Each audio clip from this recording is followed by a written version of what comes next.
Voltamos ao segundo bloco da nossa entrevista, falando sobre a evolução do setor de rochas ornamentais no estado do Espírito Santo, notadamente com relação às questões ambientais. Para falar sobre esses assuntos, temos aqui a presença do presidente do Sindirochas, Thales Machado, e do advogado especializado em meio ambiente, Vitor Ataíde.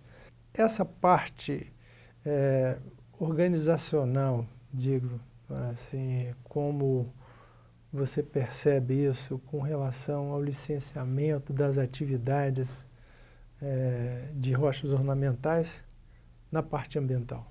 É importante a gente destacar, né, Almir, que o setor de rochas ornamentais e toda a sua cadeia produtiva, que inclusive se desenvolve dentro do Estado, aqui no Estado a gente tem a extração, o beneficiamento, a exportação, a produção de máquinas, a produção de tecnologia, ou seja, tem todo um arranjo produtivo que está dentro do Estado e é produzido aqui no Estado. Desde a extração ao beneficiamento, né? Inclusive a produção de máquinas, né? Sim, então, isso exatamente, ocorre toda aqui dentro do Estado.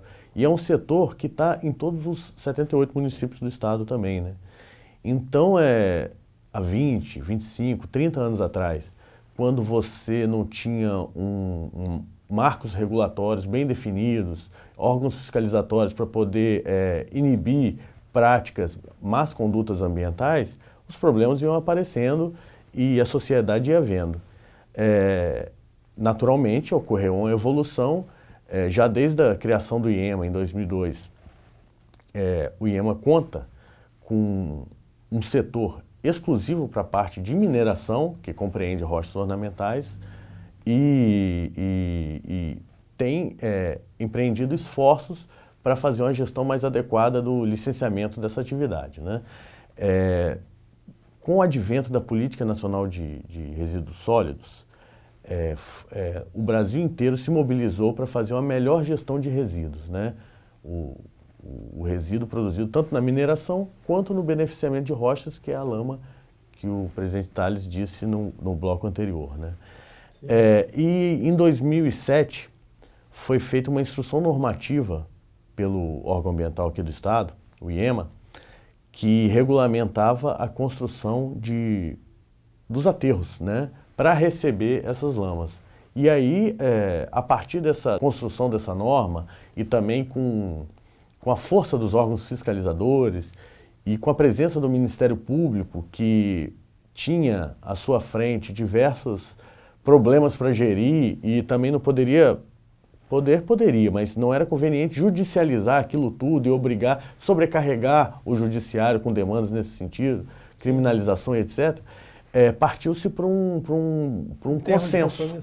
Exato, um termo de compromisso, onde diversas empresas que não tinham a deposição adequada dos seus resíduos, né, nos seus próprios pátios, né, apenas cavavam um buraco e botavam o resíduo ali, que poderia gerar contaminação do solo, do lençol freático, etc., né? E aí o Ministério Público, vendo essa situação, e o IEMA fiscalizando e pedindo a destinação, mas sem você ter o local para destinar adequado, o setor se mobilizou, criou associações, e essas associações criaram seus próprios aterros, né? E hoje em dia é um case de sucesso, né?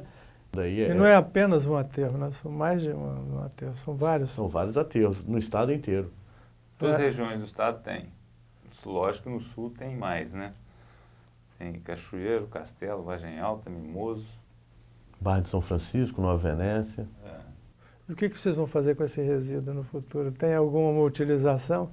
Esse é o desafio. Esse é o desafio. A gente tem que criar condições interessantes para o investidor. Sim. Não adianta a gente sonhar com coisa que o cara produz uma lajota mais barata com outro subproduto. Ele vai produzir, para que ele vai aumentar o custo dele para utilizar aquele ali? Né? Existem alguns estudos aí, o próprio CETEM vai demonstrar agora na feira, para utilização em asfalto, já vem demonstrando, mas isso não engrena. Então a gente estava até discutindo isso, né, Vitor? A gente tem que passar por uma fase agora, junto com o governo, de criar normas, benefício fiscal, eu não sei ainda, mas alguma coisa que incentive o setor privado a investir. Como tiver outros investimentos aí, né? Tem umas empresas grandes aí que estão investindo. Sei, na área de pesquisa não deveria evoluir um pouco mais, assim, da utilização disso? Porque antes se falava na questão da indústria de lajotas, até algumas empresas se prontificaram. Argamassa, né? Também. Argamassa, inclusive. A argamassa é refratário de alto forno. Um dos produtos mais competitivos seria a argamassa, só que falta um pouco de incentivo mesmo, fiscal, né? A gente vê, inclusive a princípio da Política Nacional de Resíduos Sólidos, o reuso.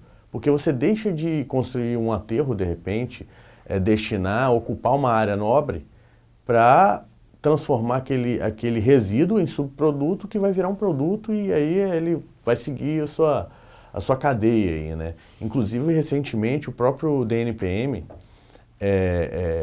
vamos dizer assim, premiou essas boas práticas, né, de destinação adequada de resíduo, avaliando, na análise da guia de utilização, que é um título precário que autoriza a mineração, né?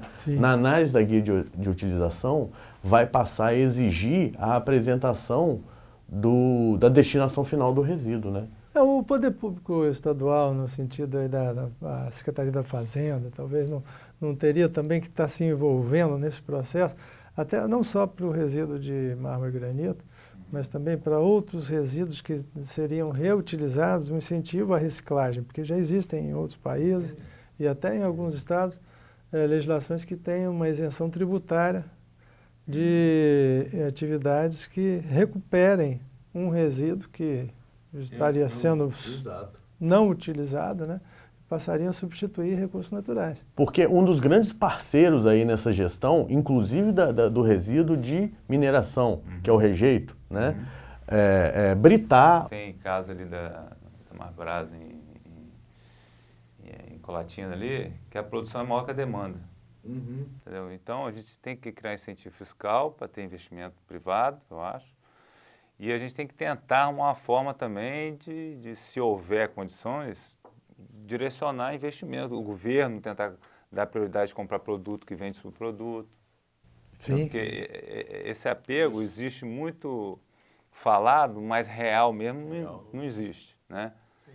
Então, assim, em condições normais, se tiver realmente prioridade aqueles produtos que são feitos de subprodutos de qualquer setor, né? Não precisa ser do setor de rocha, qualquer setor.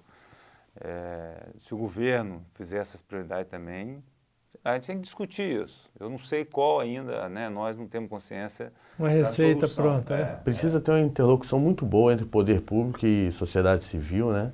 As empresas, os órgãos ambientais. Por exemplo, na lei que criou o regime diferenciado de contratação, o RDC, né, que foi implementado para Olimpíadas, para a Copa do Mundo, né, para facilitar a contratação pública, a lei fala que os projetos tinham que apresentar para onde destinariam os seus resíduos. E hoje não emplacou. Você tem muito pouco aterro, né? A gente não está falando de rocha ornamental agora. Aterro de resíduo de construção civil, né? Você tem muito pouco lugar para destinar no Brasil como um todo. Então, para contratar se exige isso, mas você não tem a solução. Então, os custos tendem a aumentar nesse caso, né?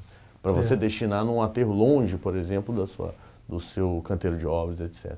Certo. Quais os próximos passos para isso? Nós vamos a um rápido intervalo, voltamos para o último bloco da nossa entrevista. Fique conosco.